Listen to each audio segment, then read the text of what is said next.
My name is Philippe Bernou. I'm part of the Magento order management product delivery team.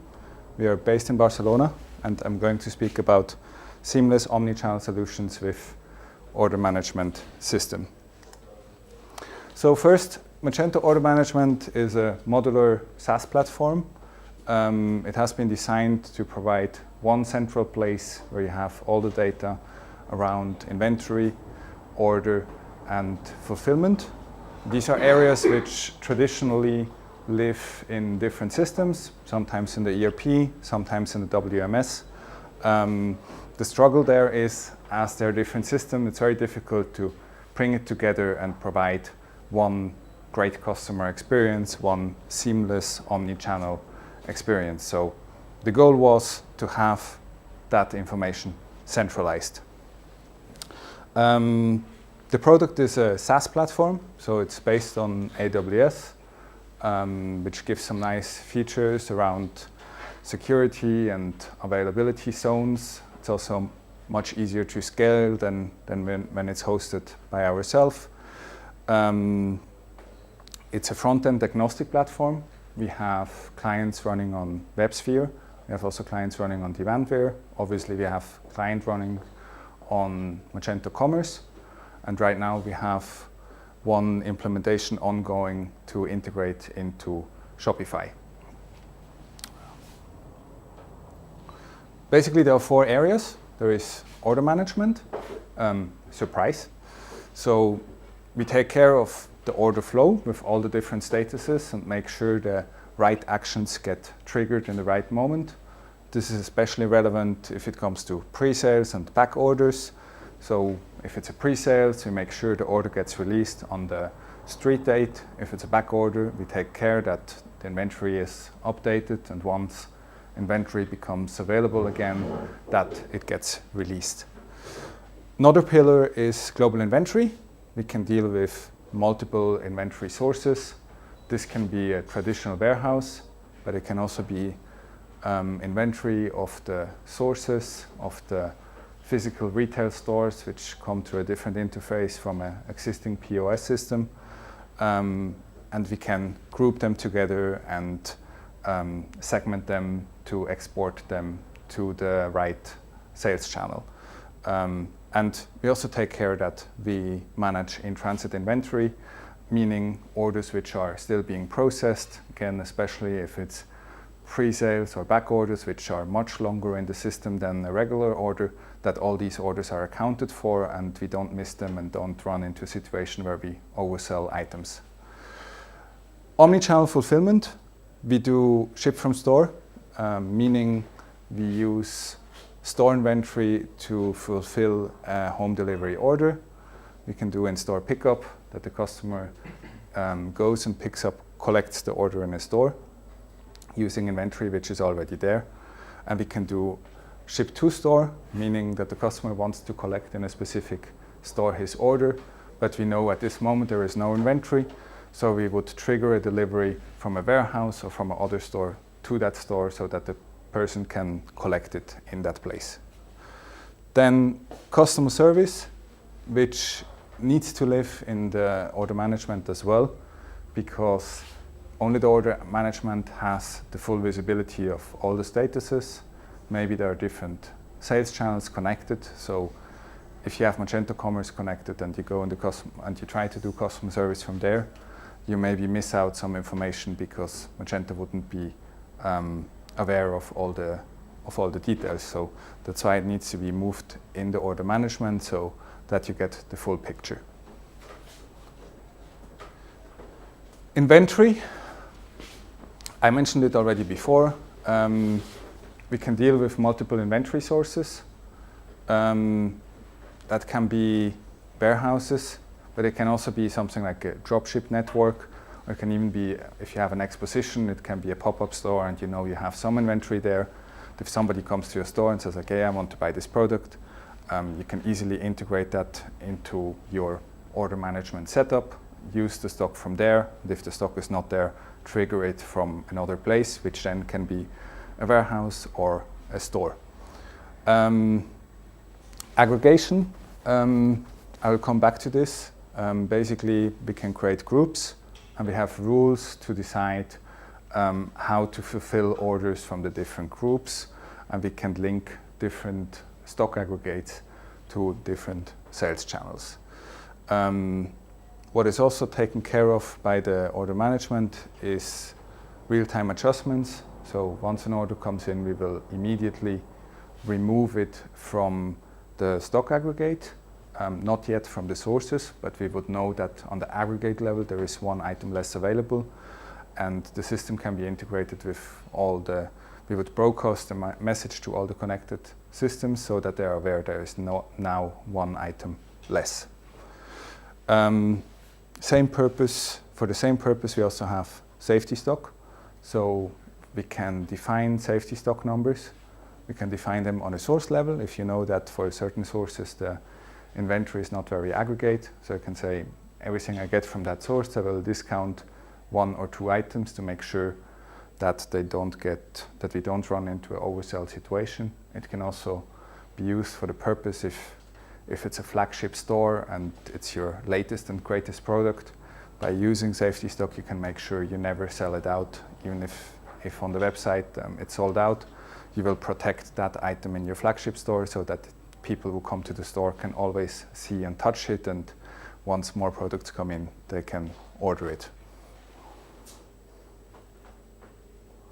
So multi-node inventory management, I said we can have sources and connect it to aggregates. We have here an example that in the aggregate 1, we have here the custom service. It's connected to aggregate 1, and then it's connected to the warehouse. That could be a setup which is maybe only the warehouse can do express shipping, and for some business reason it has been decided that the sales channel or the customer service needs to be able to use stock which can be fulfilled by express shipping, so that customers who already where an escalated situation exists, so that we can address it directly and that they get the order quicker than from other places. On the bottom we have a Spanish web store and a French web store, which is connected to aggregate 2, and you see that aggregate 2 is actually connected to the warehouse and to store number 1. So here we take different inventory sources and bring it together so that we can export the aggregated one to one sales channel. The problem we have here with the setup is that once an order comes in, we know it's allocated against one aggregate, but we need a logic to decide on which store is going to fulfill that order. So to do this, we have a sourcing logic in place. And typically, the sourcing logic which is applied is we take the store which is the closest to the customer. That's a nice setup because you can save costs on shipping because the store is close to the customer. Or we apply a ranking, and maybe the retailer says like everything which is all the orders I want to fulfill them first from the warehouse, and then if it's not in the warehouse, then I use the stock in the source because the store associates in my retail stores are very busy and I don't want to have them spending more time than needed on preparing orders. However, depending on the needs, maybe the opposite can be the case as well. So we have retailers who actually say, push as many orders as you can to my physical stores because I know that during peak time, yes, they are busy with customers, but they always have some gaps where nobody comes to the store. And during that time, they're happy to fulfill orders, and I can make better use of that inventory, and I can also make better use of the store associates working in that store. So it's very flexible. So we can work with combinations of these two rules. We also have rules around split shipments. We can say really discourage order shipment. Doing so helps to save shipping costs. Or we can do the opposite and say, yeah, nobody uses max order split, but you can say accept that the order gets split once or twice. And by doing so, I'm able to use more stores to fulfill orders than I would be if I put all the orders together, because if the order has 5 items, it's usually unlikely that one of the stores, which have a very limited SKU count, that one of the stores is able to fulfill the entire order.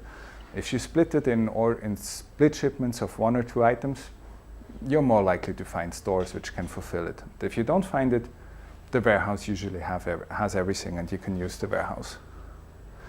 Another use case is store capabilities. We can also take into account what capabilities are available in the different sources. One example we have is one client does engravings of their product, and they only have an engraving machine in the warehouse. They don't have engraving machines in every physical store because logistic-wise, and that's kind of too complicated.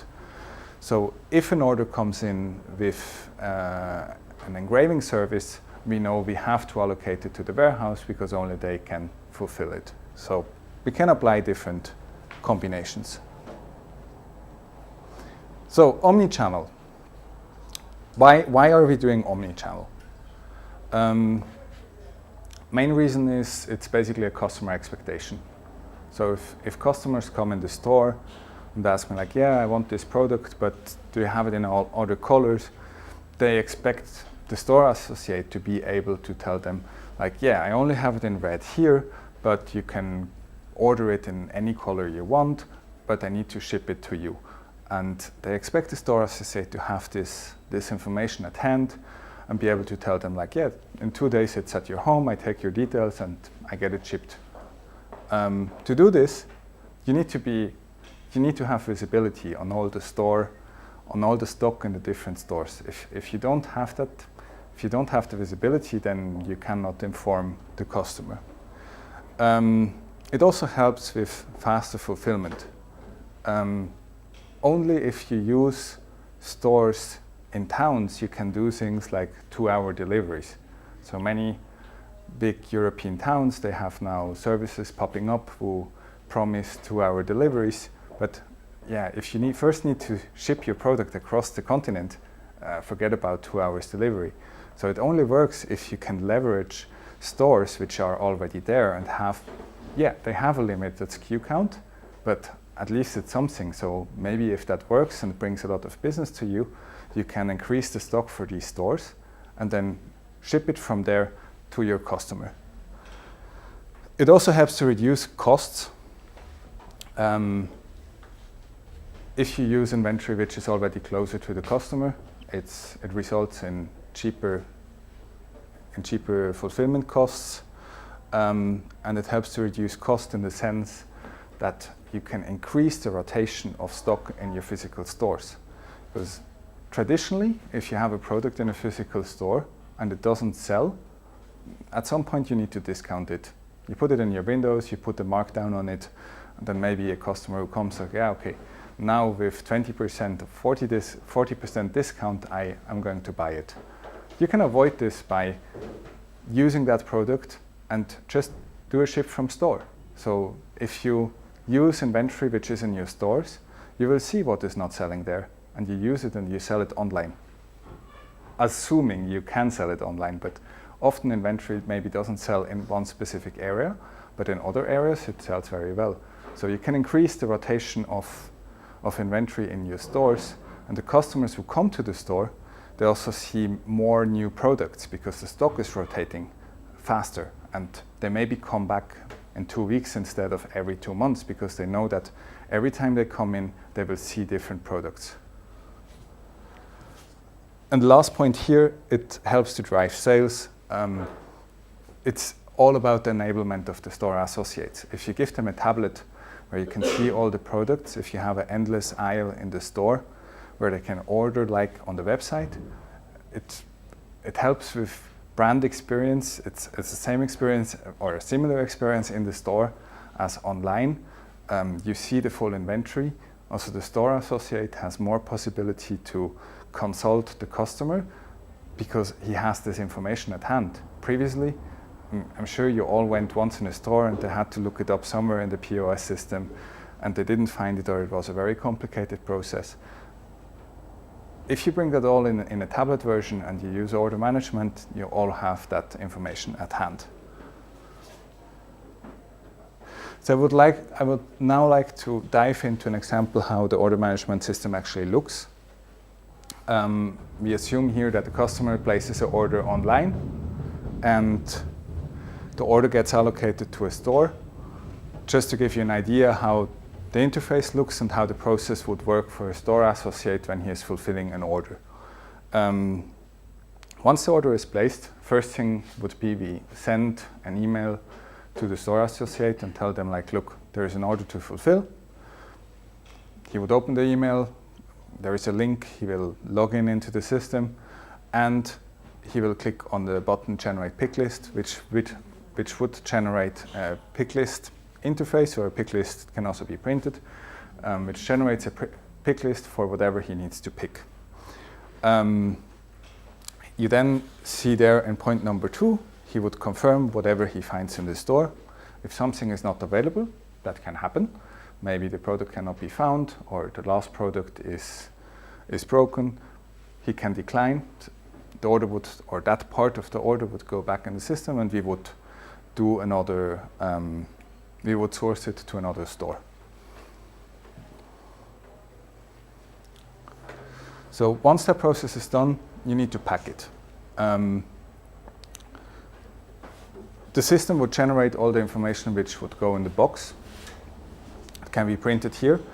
And you also need to set up the boxing, because we need to know how you're going to pack the order so that we know what labels do we need to generate. So there's an interface where you can generate different boxes and you can move one item to another box, which, especially if it's a bulky item, you're maybe not able to fit it in one box. So if you split it in 2 boxes, we need to know, because in the next step,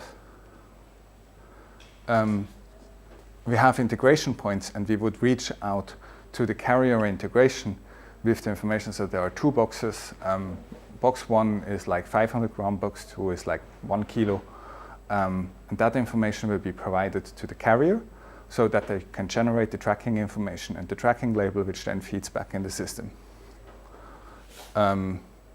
Last point, well, going too fast. Last point here is, once a carrier comes, you would do as a final step of this picking process, you would print a document which you can give to the carrier to sign, and says like, yeah, okay, here he came and picked up my 2 boxes. And that would then update also the status of that order. And as it's in the middle of all the different systems, we would emit messages and say like, order status for that order has changed, and systems like Magento Commerce then can ingest that, including the tracking information, and display it in the account page of the customer, for example. So coming to the last pillar of customer service, some points. Customer service is basically the place where you have all the details of the order. I mean, no surprise here, but again, only as the order management sits in the center of all connected systems, if you have multiple sales channels, only the order management has all the details. So you would see, you have order traceability, but you would see if there have been sourcing attempts, if maybe the order is delayed because it went to a store, it took some time for the store associate to acknowledge the order, to start packing, and then he realized, oh, actually that item is not there anymore, so it got resourced. So that information you would see in the customer service. It's a separate interface of the system. It's really designed for customer service agents so that they can easily filter orders and find it, so that they don't spend a lot of time while they're on the phone with the customer to try to find orders, because there are different screens where you have more order details and really like more the technical side. So this is a simplified view which is only focused on customer service actions. We can also control the scope, because if you're a global retailer and you have multiple stores connected, you have maybe stores in North America and stores in Europe, so then you have probably a contact service center on every continent, so you can define what stores will be visible for what customer service center.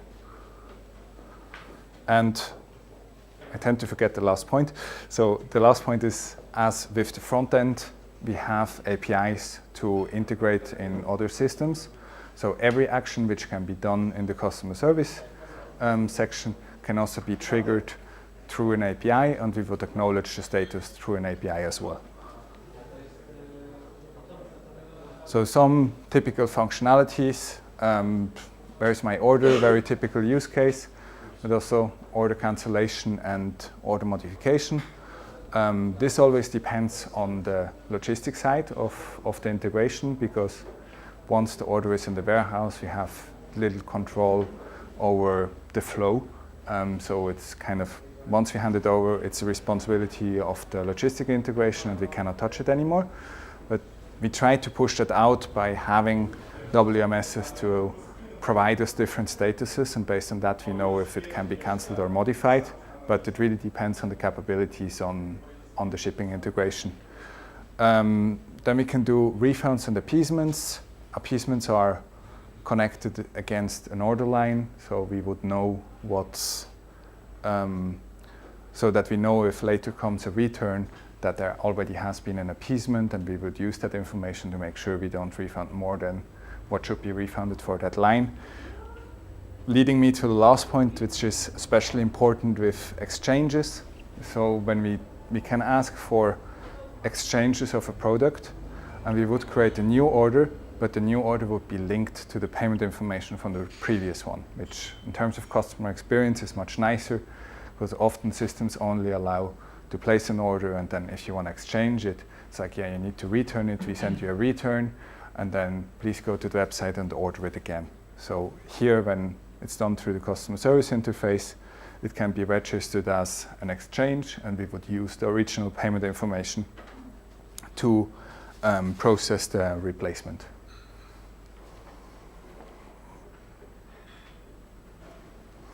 So summing up, key benefits of implementing an omnichannel solution, of implementing a Magento order management system, is it helps to increase sales, because you have a deeper catalog you can expose. It's additional sales channel in the sense that it truly enables the store associate to take orders and using the information which is there, but it can be exposed in the stores.